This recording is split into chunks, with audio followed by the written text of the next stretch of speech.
Subscribe to our channel by clicking the subscribe button. Click the bell button and enjoy the latest uploads from our channel. Gautama की नाक के नीचे इतनी बड़ी planning हो गई और गौतमा को आभास भी नहीं हुआ। नमस्कार दोस्तों, स्वागत है आपका आपके अपने चैनल हंग्री स्पिरिट्स में। हंग्री स्पिरिट देख रहे सारे दर्शकों का मैं अंजू शर्मा दिल से स्वागत करती हूँ। तो कहने की बात यह है दोस्तों कि कभी कभी इतना भी खुश नहीं हो जाना चाहिए कि आपको आने वाले खतरे का आभास ही ना हो। ऐसा ही कुछ गौतमा के साथ हुआ है। वो खंडेराव की इस जीत से इतनी खुश है कि वो ये भूल गई है कि जो बाकी लोग हैं वो साजिश भी कर सकते हैं। तो इसी पे चर्चा करते हैं, मगर पहले वही गुजारिश, जिन्होंने अभी तक चैनल को सब्सक्राइब नहीं किया है कर लीजिए, साथ में दोस्तों बेल आइकन दबाइएगा ताकि आपको हमारे वीडियोस के नोटिफिकेशन मिलते रहें। तो मल्हार राव होलकर की बात अलग है क्योंकि वो घर की पॉलिटिक्स से बिल्कुल अनजान है। उनको नहीं पता कि द्वारिका के मन में क्या चल रहा है। उनको नहीं पता कि द्वारिका गुन्नू जी को गद्दी देना चाहती है, मगर ये बात पता है तो किसको? गौतमा को पता है। इसलिए गौतमा हर बार उनको टक्कर देती है, हर बार उनको जवाब देती है, चाहे वो गुन्नू जी हो, जावाई साहब हो, चाहे द्वारिका हो, चाहे कोई हो। मगर आज इस सीन में, इस पर्टिकुलर इवेंट में गौतमा को क्यों नहीं समझ में आया?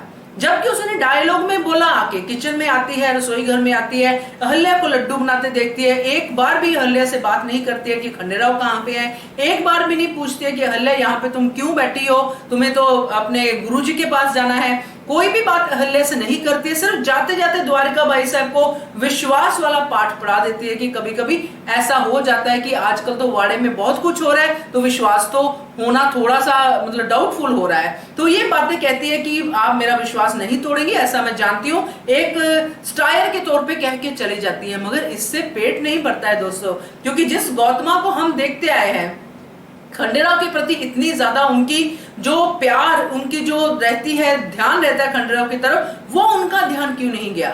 उन्होंने खंडेराव को सुबह से देखा ही नहीं, उन्होंने खंडेराव से मुलाकात ही नहीं की, जबकि उनको पता कि अब तो अहल्या भी खंडेराव के साथ नहीं है। तो ये बहुत बड़ी चूक है गौतमा की, जो हमें इस इवेंट में दिखाई दी। इसीलिए वो सीधा सीधा खंडेराव के ऊपर जो हमला कर पाए, क्योंकि खंडेराव के साथ कोई भी नहीं था।